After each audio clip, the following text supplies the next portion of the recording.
Auzubillahiminash-shaytanir-rajeem. Bismillahir-rahmanir-rahim. Hello. Assalamu alaikum. Jiayanu, Pakhera Ni hao, Chunashumme, Washmale, Ohio Gonzaimas, Guten Morgen, Hola, Bonjour, Privyet, Kaifahal, Hale Shuma Chatore, Ahlan Wasalan, Marhaba, Buna, Mucho, Gracias, Saviab, and a very amazing good morning to everybody who's tuned into PTV World and watching World This Morning alongside Shahzad Khan. Ladies and gentlemen, before I officially start the show, I actually want to really pray for all of those people who are actually fighting the fight against COVID-19. The situation, ladies and gentlemen, is partially under control and partially out of control as well, if we see or if we look at the global figures as well, because as a matter of fact, more than 9 million people were infected with this virus. More than 4.5 million people have recovered. More than 4.5 million people have died all over the world. So situation is partially under control and partially out of control as well. But other than that, ladies and gentlemen, for everybody who's out there, I'm not very sure whether you knew about it or not, but I myself contracted the virus and I was infected with COVID-19. So what we thought was that obviously I was in quarantine for 3 weeks. This is something which I think I should actually share with all my audiences out there as well. And then later on, when I decided to come out of self-isolation was when I actually had 2 negative results in my hand. And then obviously I sent them to my boss, and then my boss was like, okay, let's resume work.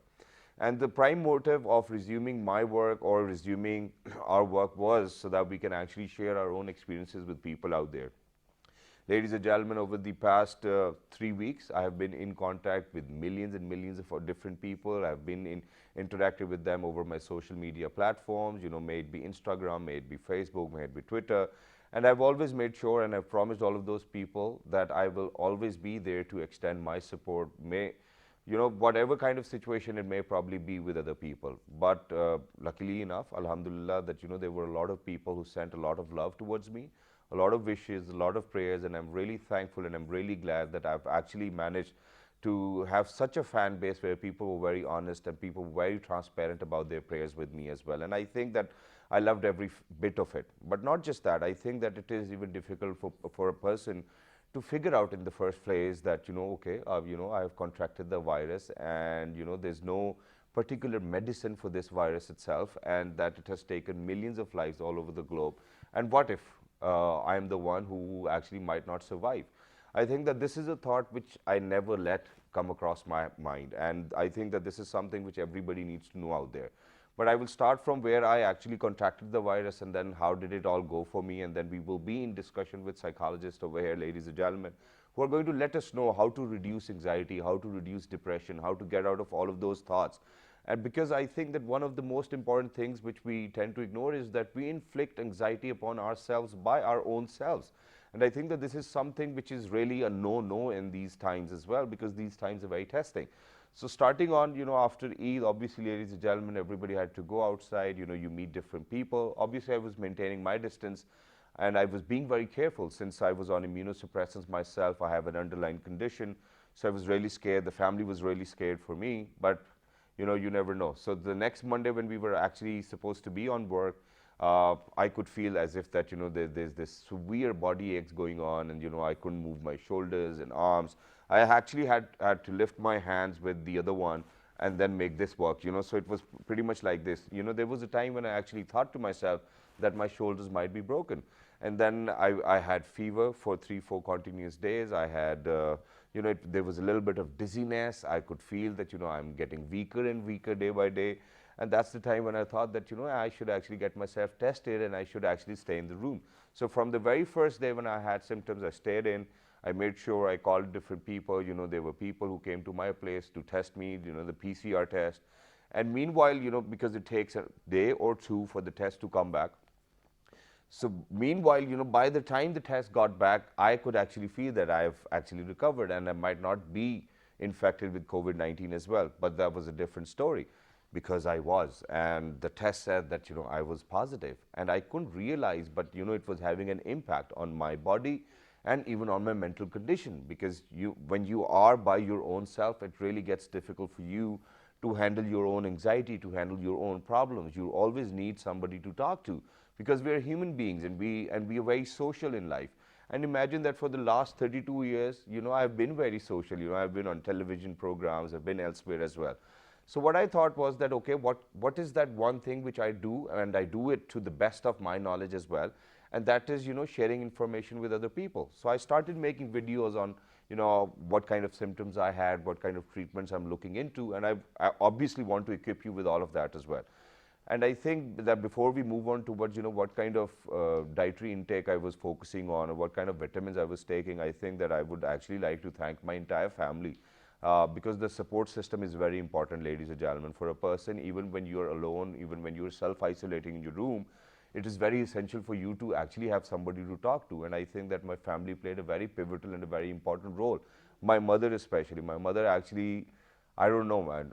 And I think that this is something supernatural, and that this is something which I was thinking that, if a mother over here on this planet can do this much for their son or a daughter, imagine how much Allah is in love with us too as well, because, He's going to love you more than 70 times that a mother could actually love. So this is something which actually kept me to the very positive side as well. My mother kept on ringing me after almost an hour. My father would ring me, "Ha putra, how are you doing?" So I think that all of these things actually gave me that confidence that, Shazad, you do not need to worry, inshallah, everything's going to be fine. Not just that, I made sure that I'm going to pray 5 times a day. But, I think that this is something which people should know, that, I was praying even before I got coronavirus as well. Because I've been in debate with my nieces as well, and they said that, oh, you cannot be a Maulvi right after coronavirus. I was like, it's not like that. It's about when you realize. And, since I was reading Quran, and I was actually reading the translation as well, so it actually gave me an insight on, what kind of realization one should actually have. Because, ladies and gentlemen, we, I think, should always be thankful to Allah Almighty. And since today I'm here right in front of you guys speaking about my own experience, I think that I'm very thankful in the first place to Allah Almighty, and then to everybody else who's out there as well, my family members, my mother. Now let's talk about the dietary intakes. So obviously you have to take vitamin C. These are all those things which I have taken myself, and I have seen improvements within my own body as well. And so it's vitamin C, CAC 1000. I'm going to name them because it's a situation of a pandemic, and I think that everybody needs to know, and everybody has the right to know all of these things as well. Then there's this Serbaxi vitamin, that's like 1 pill a day as well, right after my breakfast. Since I was feeling a little dizzy and exhausted, so I started taking more carbohydrates as well, so that I have a lot of more energy to combat with the virus. So I definitely opted for a paratha with desi ghee as well, but then desi eggs, and then desi chicken and all of that, yakhni. And then, talking about fruits, I was taking mangoes, apricots, bananas, and, for whatever I can get. So, I'll mix them all and then I'll eat it. And I was eating intentionally, even though that there were days that I didn't feel like eating.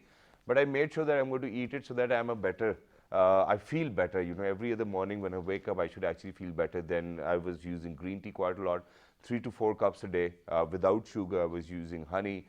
And then, I wasn't exercising. Meanwhile, I was in self-isolation. It was because of the fact that you really have to keep an eye on the pulse oximeter, which, ladies and gentlemen, actually helps you know that what is the kind of oxygen saturation in your blood, and that this is something which is very important, and majority of the people in Pakistan do not know.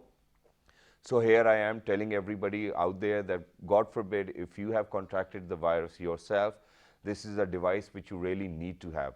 The name is pulse oximeter, and what you do with pulse oximeter is you wear it on your finger, and it's going to tell you your pulse rate, and then it's going to tell you the oxygen saturation within your blood as well. And it does not really need to go below 90. If it goes below 90, that's the time when you really need extra oxygen, or you need to wear an oxygen mask. And for that, what you can do is that you can actually have the oxygen container at your place, or rather, if you want to go to the hospital, that's your choice as well. But it is very important for everybody to have this pulse oximeter. Now, these are the different things which I was using. I was even using cashew nuts, I was using almonds, pistachios, and all of these things in my dietary intakes. But one more thing which is very important, and before I move on to my guest now, to speak about how to combat anxiety and depression, and for whatever you were thinking and all of those negative thoughts, and you've isolated yourself, there's one thing which I've realized during these days, and that is that obviously there were a lot of people who were praying, there were a lot of people who were doing such wonderful things in these times, making sure that everybody out there is safe, making sure that they have food to eat, they have shelter. But there was this smallest segment of the society who actually thought that, hey, since it's coronavirus and we are the people who are actually going to be supplying these medicines or these injections and whatnot, let's get richer. I think that this is something which really made me feel sad. Imagine that a pulse oximeter device which normally costs you 2,500 rupees was approximately 9,000 rupees. Imagine that a test kit, there was a debate in between me and then there's this other lady who said that the test kit is actually for 5,000 rupees. And imagine that, for all of those laboratories, they were charging 9,000 rupees if you call them at home, 7,500 rupees if you go there. So I think that this was one thing which, people should have realized, that in these times when everybody's getting sick, we should actually be providing them comfort rather than stressing them out.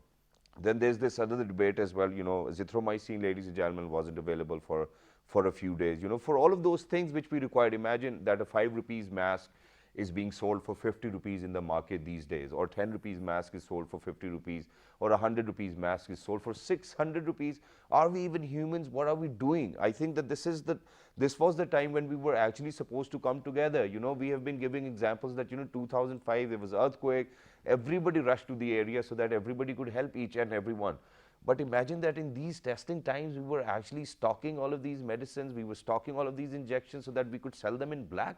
I think that there needs to be a realization for all of those people who have done it. And I'm very sorry for all of you that at least I cannot forgive you all. And there's a reason behind that, that I have seen people crying, I've seen people asking, I've seen people posting or updating their statuses where they were requesting to bump so that they could actually get those injections.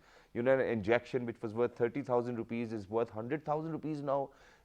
I mean, I'm flabbergasted. I feel stressed about all of this, that that we have done this to other people, and I don't think that Allah is going to forgive us for all of this as well. I think that these were the times when we could have provided some comfort to other people, but that we would have actually offered some discounts to other people, because ladies and gentlemen, sooner or later, I'm sorry to say this, but everybody's going to contract this virus. There's no other solution. Till the time, I hope that fortunately we are able to actually find a vaccine for that as well. So this is one thing which stressed me quite a lot. The other thing which stressed me quite a lot while I was in self-isolation was thinking about my daughters, lovely daughters. I even had a newly born one as well. So that was a little difficult for me, ladies and gentlemen, to think that, okay, God forbid, if this is it for me, what will happen about my daughters? And, that's one thing. But then being alone actually makes you habitual of just being alone then as well. So, when I got out of self-isolation, it was very difficult for me to socialize again. This is one point which people might not even realize, but I think that this is very important. But for all of those people who have joined hands with me and, during my self-isolation times, while they were talking to me, unfortunately, a few of them have even got it, the coronavirus. They are still in discussion with me. And the one most common thing they talk about is that they have a lot of anxiety issues while they are in self-isolation. Otherwise, they feel fine, otherwise they feel perfect, but once they come to think about it, they have depression and anxiety. And this is something which we need to talk about, that how an individual can actually help himself or herself by being alone to reduce the anxiety levels or the depression as well. And to talk about this, ladies and gentlemen, we're very glad that we have some other people who really want to extend this help, and they're here over here in the studios with us today, ladies and gentlemen. First of all, I'm very glad that they've taken out time. Second, the levels of respect have definitely gone higher, because nobody wants to come out and risk their life in these days as well. So ladies and gentlemen, paying rich respect to both of my guests over here in the studios. On the first hand, on my right hand side, we have been joined by education psychologist. Ladies and gentlemen, she's none other than Dr. Aiza Abid. Hello, assalamu alaikum, good morning. Wa alaikum assalam. Last we met on Eid and we meet now. Thank you very much for joining us. It's wonderful to have you. And I think those were the last shows we did as well, and then later on we had to play some recorded shows as well. But thank you very much for joining us. It's wonderful to have you. No, I'm glad you reached out, and if I can be of any help, and we have, the psychologist community, we have been active with the frontliners. We have been providing the help that we can. Exactly, and that's wonderful as well. And I think that this is something which was required of you people in these times as well. And thank you very much for fulfilling your responsibility and taking it as your responsibility as well. And I think that's where you make a difference, ladies and gentlemen. And alongside Dr. Aiza Abid, ladies and gentlemen, we've actually been joined by a clinical psychologist as well. She's none other than Ms. Tahira Javed. Hello, assalamu alaikum, good morning. Wa alaikum assalam. How are you? I'm good, I'm good. Are you keeping well? Yeah, Alhamdulillah. And the reason I'm here today is to actually prove that there are certain techniques that we can use to be calm, be relaxed, and be protected. Wow, that's nice, and we will definitely going to dig on or probably build up on that as well. But let's just, talk about what have you guys been busy with so far, because you just mentioned about the psychologist community and that you have been having online sessions and whatnot. But how have you seen? Do you think that the number of cases of depression and anxiety is drastically increased, or do you think that it's still at a level where it can be controlled? It has increased, no doubt about it. The issue, what has happened was that people who were just like going through life normally, not realizing or choosing to live away or choosing isolation or a limited lifestyle, when they got like locked down, suddenly they found that the world was now disturbed. Exactly. So those are the people, the introverts, like we talked about before also. They have had the most the most rising level of anxiety. Yep. Depression is then also comes along later, but basically it's the anxiety, it's the worry about the future and the lack of safety, physical safety at that time. That's what happened. So we have like basically I'm an educational psychologist. So and I'm also an EMDR therapist and executive member of the EMDR Association. So the EMDR Society has been very active. Okay. We have been taking trainings and we have been dealing with the clients in that way. So we have been working on an association. We have also been planning a project with a local hospital here in Islamabad. Yep. So we reached out to the patients first, but the patients were very critical. So now we are reaching out to the frontliners. Okay. And we are very happy for them because their anxiety and stress level has to be managed because they are at the front line and Exactly. they're coping. So we are providing that to them, and otherwise I have other number of clients and all. So we are doing online sessions. Basically. And do you think that these online sessions are actually helping people to reduce their anxiety levels as well? Well, hopefully. The key word, Shehzad, as you said when you were talking about your time was, you mentioned 2-3 things, right? And the key word in that, if you would notice, throughout your own time, was your willpower. Exactly. That you decided to take control. Indeed. And how when you felt low, what did you do? So when you would ruminate, when you would worry, you would reach out to your social support system, Exactly. right? Now, if we just let ourselves go, what I'm unfortunately witnessing is a lot of people, because we are a very emotional, calm nation, and we like, we want everybody to be around us, don't leave me alone, and I must be alone, and then the whole thing, but my kids must be near me and my parents. So in that, what actually we do is we expose more and more people. Yeah. So it's very important to be cool, calm, focused. Yeah. And focus on the moment at that time. Exactly. We never think about the long term, in normal routine, so we don't. So I would really suggest, and I've always been talking about, look, everybody, like you said, everybody is going to get it. Yeah. Take a stock of your affairs. That's true. It is very important. Make practical arrangements. When the pandemic started in Pakistan, the first thing I did in my house was, so we set a room aside, my son's room.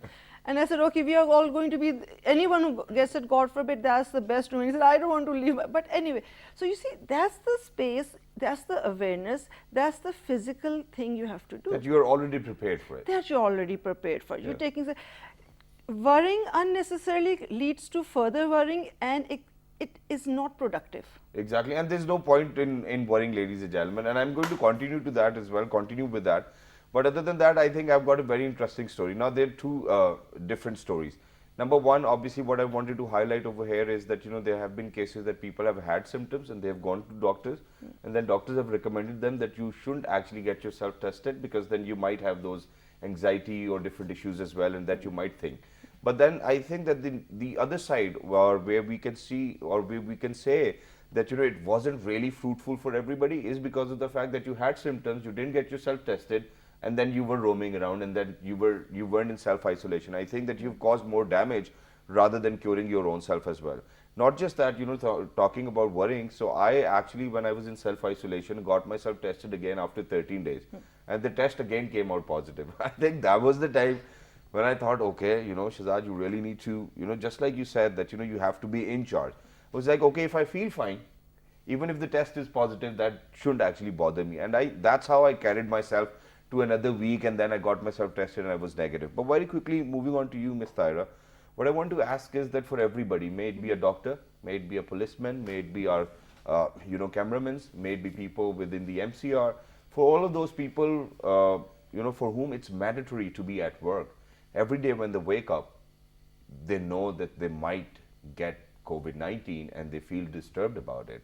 How do you think for all of those people, caregivers, health providers, for all of those people who have to be on jobs, how do you think that they can get rid of this thought process?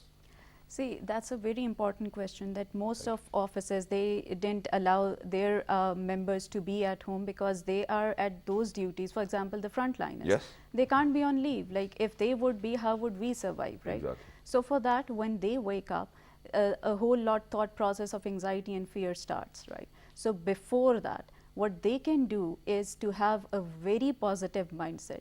See, fear and negative thinking is actually controlling our mind. So we need to get control over our mind by actually telling our mind to think about these positive affirmations and positive thoughts that I am fine and I would definitely be fine. Realizing the fact that anxiety and fear would actually bring the virus to me, or it would actually affect my immunity in a negative way. Exactly. So when I realize this, I would have to take control by positive thinking, and then doing deep breathing, meditation exercises, relaxation exercises, and in those relaxation exercises, we do have certain exercises which actually boost our immune system. All right. Right? And over the day, when we are at work, we need to be very sure of following all those SOPs. And when we are done with that, we are washing our hands, we are maintaining distance, we are taking care of everything. We need to certify ourselves, we need to be sure, and we need to assure our mind as well that we are taking care, so we would be fine, and in the longer run, we would not be taking virus with us and our families would be fine. That's great. I think that you made a point, but this is where it gets very technical, and it gets very challenging for people as well, because this is something which I've heard from a lot of other people, because everybody who's in contact with me, what I'm trying to tell them is that be positive. And the first response I get is that, Shazad bhai, you might be different, but it is so hard for us to be positive. How do you want us to be positive when we know that we've got coronavirus, there's no treatment readily available for it, and God forbid things can get more serious. So how do we come to that mindset, or how do we come to peace with this mindset that, okay, I'm going to be positive? How? How do you think we can be positive? By looking at the numbers. By looking at the numbers. Numbers are actually telling you the recovery rate. 98% recovery rate in Pakistan is actually the point that brings you to the point that you can, if even you get the virus, you can be fine, you can recover. People who are sharing their stories, they can listen to those stories where people have been coming out of this, and they are sharing that this was an experience where it was just hard for 2-3 days, and then they could cope with it by their willpower, by their positive thinking, right? So instead of focusing more on a negative side of news, negative side of the virus, following up with the rumors and all, focus on the positive news, focus on success stories where miraculously people have been treated even like above 100 years of age. Yeah, 99 years of age. Yeah, I've read that case as well. What would you say? I would say at this time, it tells you a lot about yourself. Okay. Any challenging time, any stressful time, any illness, whatever, it tells you a lot about yourself. Okay. So if you are getting somebody we look at the figures, but sometimes someone would say, look, okay, so there are so many who didn't come out, so they tend to look at the, like we say, the half empty glass. Now here the point is that we pace ourselves. Okay. It's very important to stay grounded. It's very important to take it one step at a time. Okay. Anxiety is always there if you look at the future, at the long run, what will happen. So like I always emphasize planning, breaking it down into smaller steps and taking it now. Okay, for now, I'm going to be okay. For now, I'm okay. Right now, my levels are okay. Right now, I have my family outside. We are not going to die. They are not going to die of starvation. So we focus on the little things at that time. If we are suspecting, like a couple of times it happened to me also. I was like, okay, I have a little fever or something, so I just stayed away from everybody, and I just relaxed myself, and it was difficult. It's not easy, and no matter how many times somebody tells you deep breathing and meditation, if you're not used to doing those things, Yeah, you can't do them. exactly. So breaking it down in small tasks, and then second thing, distraction. Yeah. So distraction is very important. But how do we distract ourselves? Because we are in self-isolation, you know, it's just you with you. That's it, you know, there's nobody else. Yeah, shut off your WhatsApp. No Well, WhatsApp, and read whatever you haven't been reading for a long time. We have audiobooks, we have you know, catch up on your movies, like your spiritual. Learn about yourself, learn your strengths, identify your weaknesses, reach out to a professional, because there are wonderful people who are doing online work. You can get that online on through the Zoom, whatever the visual methods. And secondly, choose a way which will be appealing to you. Like, one universal treatment doesn't apply to all. Exactly. See, so everybody is giving so many of these hacks, I would say, and people are getting and you're getting overwhelmed by them. Exactly. So you have to go with what kind of personality you have, and if there's a consistent problem, persistent problem, you know what to do. Yeah, exactly. We really need the help of, ladies and gentlemen, a person who is actually going to be a psychologist or a psychiatrist, so that we are not in trouble anymore, or probably, you know, in future we don't get into trouble. This is something, thank you very much for saying that as well. We have to go towards a short break, but ladies and gentlemen, before you go, you know, I think Dr. Aiza has made a point over here, and the point is that, you know, please make sure that you know, take a break from your WhatsApp. And every now and then people were telling me, oh, you should put olive oil in your nose, or you should actually have Sana Makki's tea or green tea, or, you know, some different hacks. But ladies and gentlemen, you know, let's be very honest over here, and I'm going to be honest with all of those people. With Sana Makki, there have been different cases, but I will, you know, since I'm not a doctor, but since everybody knows that Sana Makki actually helps constipation. And ladies and gentlemen, whenever we speak about immunity, the 80% of the immunity is in your gut. And you really need to make sure that your stomach is up and running and it's in perfect condition, because God forbid, because of Sana Makki, a lot of people have faced that, you know, that they have had loose motions as well. And just because of those loose motions, they have dehydrated, the vitals of them, you know, for their, all the body vitals have gone down, that it has actually become a challenge for them to recover from COVID-19 while being very dehydrated at the same time. So I think the point over here that Dr. Aiza has made, that, you know, not every treatment is for you. And since that we are calling it novel coronavirus, is because of the fact that we do not know a lot of things about the virus. So why are we trying things which we think that, you know, might work? Please don't do that. Imagine that even World Health Organization has had issues figuring out the, you know, what kind of strains are actually in different parts of the world. You know, how do we actually transfer it from one person to another person? And if it's taken them so long, I'm pretty sure that, you know, over here we shouldn't actually be experimenting. I think if you have fever, take Panadol, and ask your doctor before you do that as well, because what I've shared with you is what I've been through myself and what I've used myself. But other than that, if there's anything you guys need to know, you can obviously write to us on our Facebook page as well. But right now we're going for a short break. But when you guys will come back, we'll actually ask Ms. Tyra over here about all of those breathing techniques as well. But not just that, you know, for people or for a segment which is lower in age from me. For example, my nephew was even, you know, he even contracted the virus, and he's young, he's 21 years old. He was in a very bad unrest, and he wanted to go out, and he wanted to stay outside, and he was a kid. You know, it was very difficult for him. So what kind of measures will actually help for the elderly if they're in self-isolation, for people, you know, 30 to 40, and then people from 15 to 20 or 30 or probably 35. I think that this is something which we need to know, because everybody has got very different mindsets, ladies and gentlemen. This is something which I've realized while I was in self-isolation. We're going for a short break. Don't go anywhere. When you guys will come back, we'll let you know that 98% people are recovering from COVID-19.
मुझे बहुत सही लगती All right, ladies and gentlemen, welcome back. For everybody who just got tuned into PTV World, you watching well this morning alongside Shazad Khan. Alhamdulillah, ladies and gentlemen, thanks to Allah Almighty that once again I've actually had the opportunity and the privilege to be over here on this chair and to talk to all of you, because then there were days in between when I thought whether I'll be getting back on my chair or not. And I think that, ladies and gentlemen, fear, anxiety, depression, all of these things are natural. And I think that one shouldn't actually be in denial. You know, God forbid if you are not feeling to get up and work and you still want to be isolated, even though that you're not ill, if you do not have that willingness to do anything for anybody, and you know you're not liking it to be that there are people around you, I think that there's definitely something which is bothering you and that you need some medical help. But before we do that, ladies and gentlemen, before going towards the break, we were actually talking about that for different age categories, we obviously have to give different treatments. Not everybody will have the same treatment. And I am talking with respect to, your mental health as well, because a person who's probably 30 or more years, will think a little more maturely. A person who's actually 21 years old and a boy who is an athlete, and if he's kept in self-isolation, because they do not want to stay in isolation, they are kept in self-isolation, it gets difficult for them. They want to break out, they want to go outside, they want to get some sun for themselves as well, and it gets difficult. So how do we do that? And not just that, I think that there are a lot of people who are in denial as well. And then there's a larger segment of people who've actually stigmatized this entire coronavirus, that for somebody who's actually got coronavirus, they really do not want to be in contact with them. I think what you need to do is read more books, learn more science, and be in conversation with a doctor. But let's just move on to Ms. Taira first of all, because she's going to give us some breathing techniques, and then we'll move on to Dr. Isa over here and we'll ask how can we actually help people from different age categories while they're in self-isolation. So Ms. Taira, we'll start with you. How do we reduce our anxiety and depression with all of these breathing exercises, and what are those exercises? Okay. One thing that you can do is box breathing. For box breathing, what you do is you inhale from your nose for 4 seconds, hold it for 4 seconds, exhale from your mouth for 4 seconds, and then just stay calm for 4 seconds. Stay calm. Okay. Can we do this? Okay, let's do this, everybody. If wherever you are, ladies and gentlemen, because we go out in more than 40 countries, let's try this. This is one exercise to reduce your anxiety. All you have to do is this, and we call it box breathing. Box breathing. So 4 seconds inhale. Inhale. Hold it for 4 seconds. Exhale for 4 seconds from mouth. And then just stay calm for 4 seconds. And then you can repeat it for like 5 to 7 times until you are calm, right? How many times do we have to repeat it? 5 to 7 times. 5 to 7 times, and it helps. It helped me the first time, ladies and gentlemen. But you really need to be clear in your head as well. This is something which you need to tell people that, first of all, clear your head and then do these exercises. And whatever exercise you do, you have to be very, very sure that this will actually help. Like anything that you do, even a medicine that you're taking, if you're doubtful about it, it would not work for you. It is actually the belief system that is working behind it. So if you believe that these exercises are helping, it would help, right? And then another thing is, like, for example, if you are in self-isolation, what you can do is whenever you feel anxiety, whenever you feel depressed, you can do body scan, right? So starting from your toe, coming towards your head, slowly and gradually scan your body and just try to just imagine as if there's a healing light that is healing your body parts wherever you're focusing. And visualizing that healing light, the power of that healing light will help you reduce your anxiety and your body would be relaxed. Wow. So this is a very simple technique that you can use to reduce your anxiety. With that, what else you can do is in your room, identify few things that you can look around. For example, if you are losing control over yourself, right? So to feel grounded, look around, identify 5 things that you can see, 4 things that you can touch, 3 things that you can hear, 2 things that you can smell. Don't say smell, because I've gone through it myself. There comes a time in between which you cannot smell anything, and you cannot taste even. Even because this is something which happened to me one day. So I was having this. My mother asked me, what do you want to eat? And I was like, I would actually love Chinese rice today and that Korean chicken and whatnot. And then, everything was in front of me and I was like, okay, Bismillah, let me eat it. So as soon as I started eating, the food was just bland and I just could not smell anything. I was putting like tea bags right next to my nose so that whether I can smell it or not. And ladies and gentlemen, that's the most worst feeling. You know, if you cannot smell anything, it's like you've lost one of your senses, obviously, but only then you will realize how important is this sense to you. Exactly. And So, then there you know, you even could if be you cannot, grateful. you know, probably smell these two things, that's perfectly all right. You can Exactly. touch and see. Yeah. Exactly. And plus we are talking about that 14 and 21 day time, right? Yeah. So this loss of senses for 2-3 days, Okay. and then slowly and gradually you get It back comes to back. your normal state, right? Yes. And another thing that you can do is be grateful about all those senses that you have at that time. Even if you're not able to smell for a day or two, you can be grateful about all other senses, and then you Exactly. can, as you said, you can know the importance of all the other senses that you have, That's right? true. Another thing that you can do is get yourself trained for a lot of trainings that are free these days. Yeah. There are so many forums that are offering free trainings. Yep. So according to your interest, according to your knowledge, according to your field of profession, you can choose those online trainings to distract yourself. Wow, and it's wonderful. So what we are actually doing is that we are distracting our mind. Exactly. It's Yeah. distraction plus going through those positive things, for example, positive stories, positive news, then again, humorous stuff, movies, funny videos that are there, and disconnecting for a while from all those news and stuff, right? Yeah. So disconnection is very important. 15 or 20 minutes of news time is enough for you. You Alright. just have to be aware so that you're careful about it, you're not in denial. Yeah. Because what is happening right now these days is if we cannot see the virus, we are not that taking care of everything, right? So Exactly. once you are in isolation, you are sure that now you have been affected with virus. Now you don't have to get all the time news and all. So just Exactly. 15 to 20 minutes news is enough for you. And wonderful. Thank you very much for sharing all of those things. And ladies and gentlemen, obviously, I think that all of these things will actually help you, and which is why, you know, we wanted them to be on the show, and that I actually needed to share this story. But very quickly, Dr. Aiza, before we speak about with different age categories, what are we supposed to do? Very quickly, you know, and I need a quick answer, and that is that, you know, every time you have these anxiety issues, you try navigating to another source, you try going and, you know, you try actually diverging your thought process, but it does not help, and your brain actually brings you back to ground zero, and hey, you know, you're stressed again. So how do we practice that okay, you know, once you start diverting your brain from one situation, and that it goes towards the other direction as well, because it does not help a lot of people, you know, saying okay, be positive, doing all of these exercises, eventually the brain will take you back to where it was before. How do we do It's that? just strict repetition, repetition, repetition. Okay. That's why you will notice WHO is constantly giving this guidelines. Yeah. They are available for from all mental health forums, Yep. and that is deep breathing, de-stressing, and those exercises. Basically, when you practice without thinking, that actually makes it automatic. Yeah. So when you are thinking, it can't be automatic. Okay. So without thinking, you practice, and you will notice in the many of the people abroad in the Western world, they are used to, at every panic situation, the first thing they do is deep breathing, and then they lie down if there's a. Exactly. So it's an automatic response, which we have not developed in our people. Yeah. So mind over matter, and just sort of practice, non-stop practice. It gets you there Yeah. eventually. Box breathing.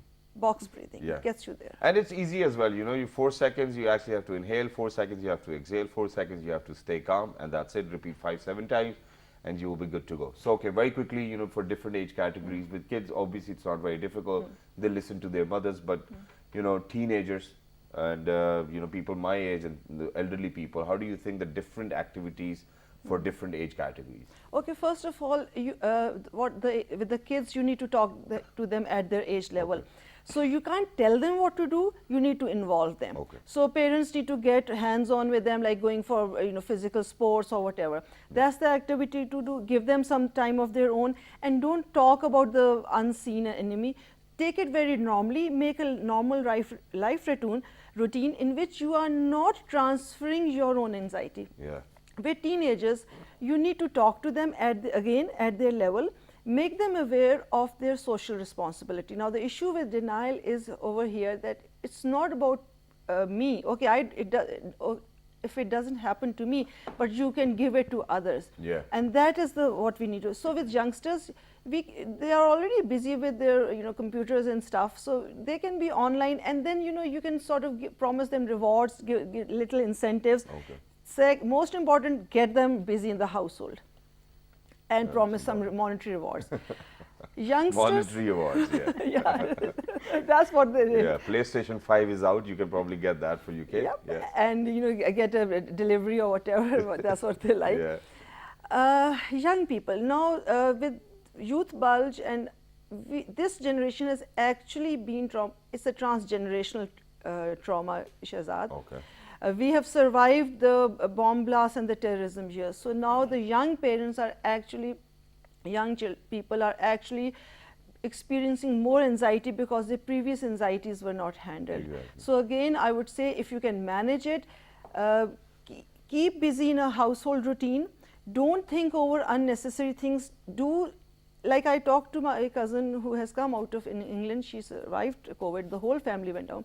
So I tried to reach her, and she said, I was just doing so many things. I said, weren't you worried for your husband? Kehti, yes, but I tried not to think about that, and I worked on doing routine things. Wow.